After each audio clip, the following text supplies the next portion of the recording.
Great game last night, eh? Did you happen to catch the score, though?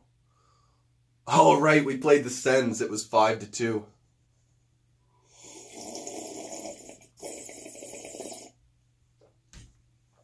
Woo! Boom! The Montreal Canadiens defeat the Ottawa Senators 5-2 for the third time in just a couple weeks. Puts their record to 17-11-5 on the season.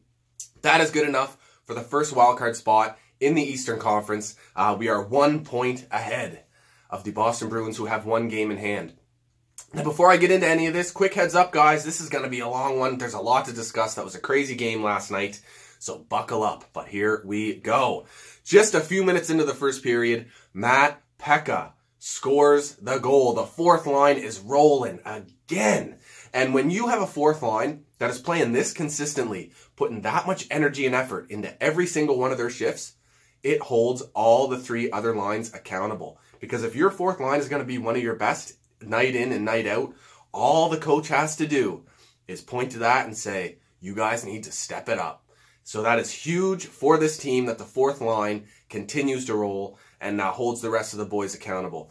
Speaking of the coach, Claude Julien picks up his 600th NHL win, fifth fastest coach in the league to reach 600. So congratulations, Claude Julien. Now, shortly after the Pekka goal, we're halfway into the first or so, and Price gets a little tap on the legs from Brady Tkachuk. It looked like his stick kind of got in behind, in between Price's skate and the pad, and as Tkachuk came around the net, it almost like wedged Price's foot from under him. He goes down very awkwardly on that left knee, and I gotta be honest, I am still very nervous about this. Price did finish the game, and he looked half decent. Mind you, he wasn't tested very much, and that's because the Sens are trash, but also because, well, the Sens are trash, that's why. But I'm a little nervous because he did finish the game, but he didn't look as smooth as he usually does after that point where he went down on that left knee. And it certainly was a very awkward fall. He just didn't look as smooth, as technical. It almost looked like in certain situations he was trying to avoid putting full weight on that left knee. So we'll have to monitor it. You don't want to see them, obviously they're going to do their due diligence and do some full testing. Hopefully they don't find anything serious, because losing Price would be very detrimental to this hockey team. He is one of the most important pieces to this core, and he is on a roll right now, the way he is playing.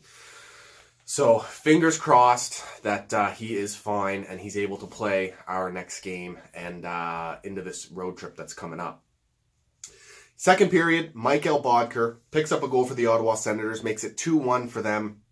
Bit of a miscommunication in behind the net from Jordie Benn and his defense partner.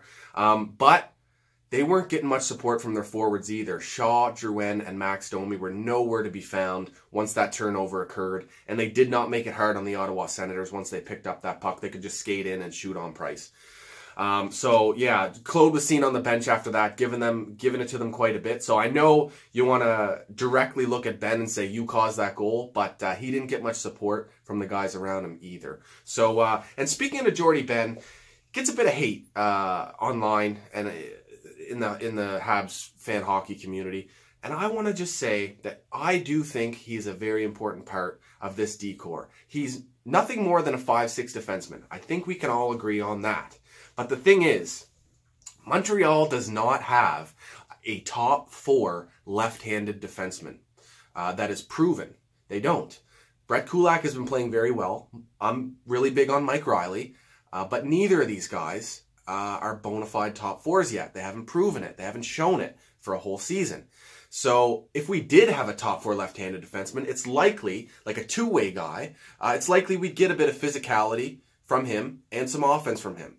So because we're getting a bit of offensive help from guys like David Schlemko and Mike Riley, we need to have that physical presence somewhere on that left side. And that comes from Jordie Benn. He makes it difficult for the team, for the opponent to enter the zone. He makes it hard for them behind the net, makes it hard for them in front of the net. But if you don't have a physical presence anywhere on like, you need it on both sides of your D. So if you don't have it, teams are way more willing and way more able to enter the zone uncontested. And an example of that is on the right side. We get that from Shea Weber. We get it from Noah Juulsen. When Shea Weber was out, we heavily had to rely on Noah Juulsen to bring that. And when you saw Noah Juulsen also go out while Shea was still out, it was obvious to tell that teams were way more willing to just skate it in.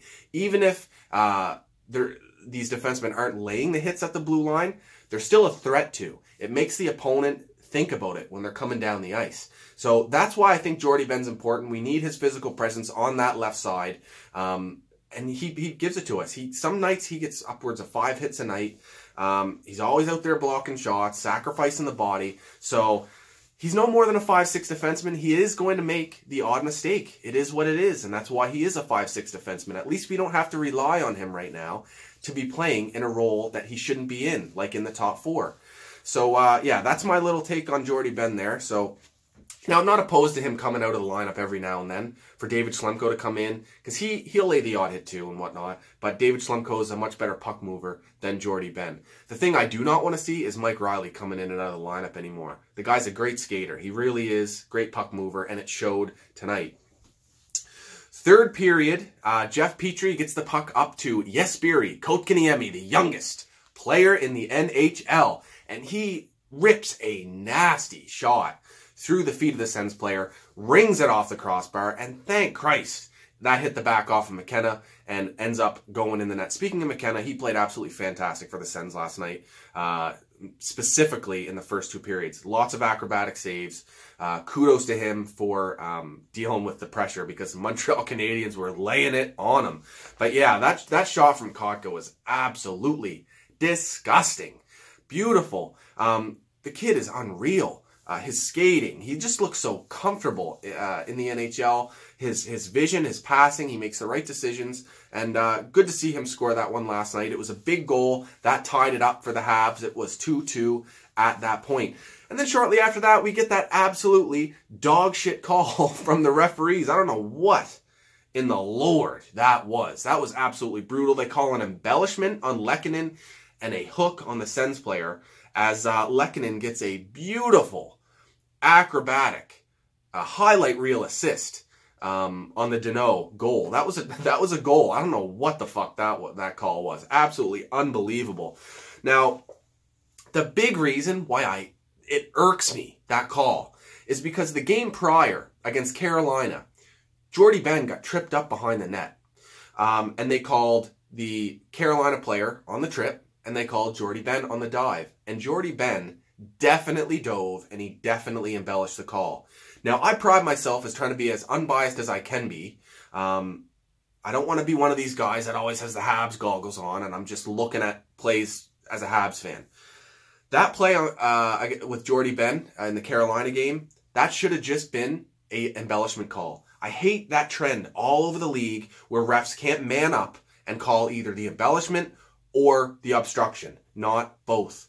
Yeah, it's unbelievable. So that was not a embellishment from Lehkonen last night. All he was doing was trying to get a puck towards the net, and he did, and it resulted in a goal, and the refs absolutely stole it. Thank Christ the Habs ended up winning anyway, because that would have been fucking frustrating if they lost because of something like that. I remember last season when we'd get a call like that go against us, it would just deflate the team.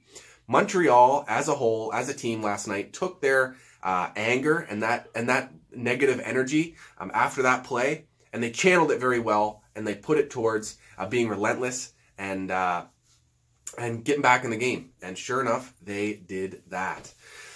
And it came with Weber getting a goal. It wasn't on the power play. It was just after the power play ended. Rebound comes to Weber, and he fires it in.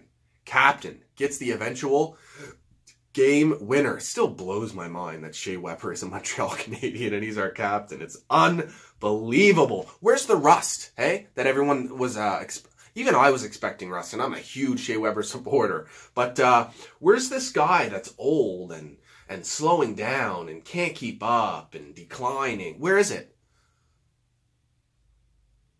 Oh yeah, it's Shea fucking Weber. Come on, people. Jesus.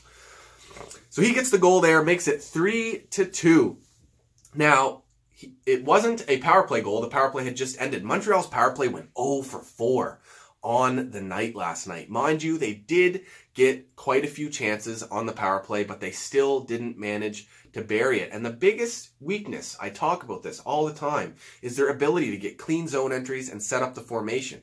And people are wondering why Shea Weber hasn't drastically improved this power play. And it's because Shea Weber can't utilize his power play strengths and his abilities on the power play until the Habs have a clean zone entry and have the setup. Now, he can help a little bit on the zone entries, and lately he has been carrying the puck up the ice a little more, dumping it in. He's got a hard shot. It's a good one that can rim around the boards, and with good communication, your teammate can pick it up. But I don't think it's too much to ask for the other 4 players on the ice to be responsible for the zone entry. Shea Weber prefers to be that last guy coming in the zone, kind of sneaks in there. Plus, he's usually the only defenseman on the power play. I think lately they've been running Jeff Petrie and Weber out there, but typically he's the last guy back. And if you're going to start relying on him for zone entries and be carrying it into the blue line or whatever, or pinching straight out of the gate, that just pulls him out of position, and then you're relying on a forward to cover for him on the power play, and that could end up in a shorthanded goal. So the forwards and the other 4 guys on the ice need to get these zone entries figured out, and that is a big, that's a task for the coaches to figure that out. They need to switch it up. Teams need to not be able to predict what the Habs are going to do on zone entries, so they need to be changing it up on each zone entry. Be a threat to dump it in. Then you can use the drop pass to Drouin. Then you can carry it in. Somebody else can carry it in. I noticed Thomas Tatar is actually quite good at carrying the puck in the zone because he has the smarts to be a bit deceptive and slow up once he approaches the blue line or just after he gets across the blue line. That gives his teammates enough time to support him and follow him into the zone. So he could be a guy that helps improve these zone entries for the Habs on the power play. Okay, enough is enough. We've talked enough about the power play. Shortly after that, Byron gets a tap-in goal thanks to another nasty play from Jesperi Kotkaniemi. Not only was that pass that he made in front of the net absolutely beautiful, but I want to talk about how this play developed in the first place. All the way down on the other side of the ice in the defensive zone. This play started because Jesperi Kotkaniemi, despite being the youngest player in the NHL, is a fantastic center. This is a goal that is scored because of Kotkaniemi's skating ability and his ability to play center. He's down in the zone, in the defensive zone. He gets into the corner, helps generate a turnover, playing hard against the Sens in the corner, him and Mike Riley as well. Eventually, Kotka gets the puck. He battles, gets it up to Mike Riley. Mike Riley comes up the ice, skating very well, as usual, great puck mover, gets into the zone, gets the zone entry, and finds a very nice lane over to Arturi Lehkonen, who then gets it back over east-west to Jesperi Kotkaniemi, and 99% of players are going to shoot in that position where Kotka is, but he slides it over so smoothly to Byron, and good on Byron for having a quick stick and finishing that, getting his, keeping his stick on the ice and finishing it off on the backhand, just tapping it in. Absolutely beautiful goal. What a pick. 3rd overall in the draft. All those doubters, all those people saying Bergevin was going to screw it up. He may have found the gem in that top 5. Woo! Boom! Kotkaniemi is going to be amazing for us for many years to come. Then we get a nice empty netter towards the end of the game. Drouin and Domi hook up, pad their stats up a little bit. Yeah, absolutely great game.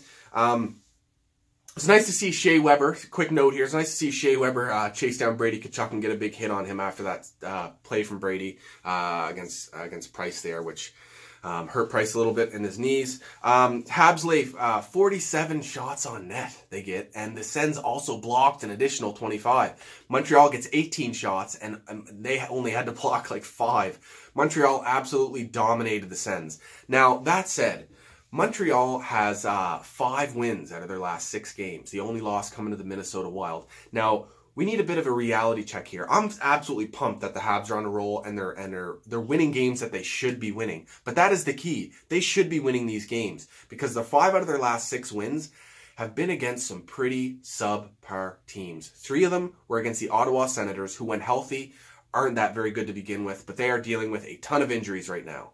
So those are 3 games we should win, and we did win. So that's great. Also got to win against the Chicago Blackhawks, worst team in the league this year, which is very strange because typically when you go to play them, you're thinking, oh, it's the Chicago Blackhawks. They're fantastic. This year, they're garbage. And then the other one was against the Carolina Hurricanes, who are just around 500 or a little bit less. So some tempered expectations here. We got some very hard games coming up. One of them being against the Boston Bruins on Monday. That's our next game, 8:30 Atlantic time. They are 1 point behind us with a game in hand in the standings. So incredibly important game. That is going to be a very good game against our biggest rival in the NHL. I can't state enough how important it is for the Habs to win that game, and hopefully they can pull it off in regulation. And then following that, the Montreal Canadiens have a 6-game road trip coming up. Now, the Christmas break is in between there, but that is going to be a very busy couple weeks for the Habs. 6-game road trip, their biggest of the season so far. It is important that Montreal has a good road trip, and this road trip is basically going to set the stage for the second half of the season. So very, very important. Quick injury update. We are just now approaching the 6-week mark for Yoel Armia, who was announced to be out 6 to 8 weeks. I think it was November 7th or 8th they made that announcement. So we're just approaching the 6-week mark. He's skated with trainers, so he is probably 2 to 3 weeks or so away from returning. He's a right shot. He's a great 5-on-5 player. It'll be good to have that right shot back on the power play. So looking forward to get him back in the lineup. There's some rumblings going around, some rumors that maybe Paul Byron is not at 100%. People have been noticing that he's not as ferocious in attacking the net as he usually is. And now this is not confirmed or anything like that. Just letting you guys know. But despite that, he's still doing what he can out there and doing it well. Montreal had 32 hits on the night last night. Great physical game, beating up the Senators. Good, love to see that. One quick and final note. Don't forget about Victor Mete. He's going to be a big improvement to our left side D once he gets called back up. I don't see him playing the entire season with the Laval Rocket, but currently he's doing very well with them right now, getting his confidence up, and eventually he is going to look good once he rejoins the Habs. Looking forward to seeing him back up. I hope he gets paired with Noah Juleson. That pair looked really good in preseason, and we haven't really got to see it that much since the regular season started. So he has 4 points in 7 games for Laval right now. 1 goal, 3 assists, so that's huge. If you guys like my videos, please subscribe. You can follow me on Twitter at ScotianCanadien, Instagram, and Facebook as well. Now, I'm going to start up something new here. I want you guys to not only let me know what you thought of the game in the comments, but please post your questions to me in the comments section. And the question that gets the most likes in my next video, I will answer that question and call out the person who asked it towards the end of the video. So whatever that question may be, could be about how the Habs are, what changes I'd like to see made, or how I think certain players are doing, or questions about prospects, or whatever. You get the point. Whatever you want to ask me, feel free. Whatever question gets the most likes, I will answer that in the next video. Cheers, guys. Gotta love beating the Sens, eh? Go Habs, go!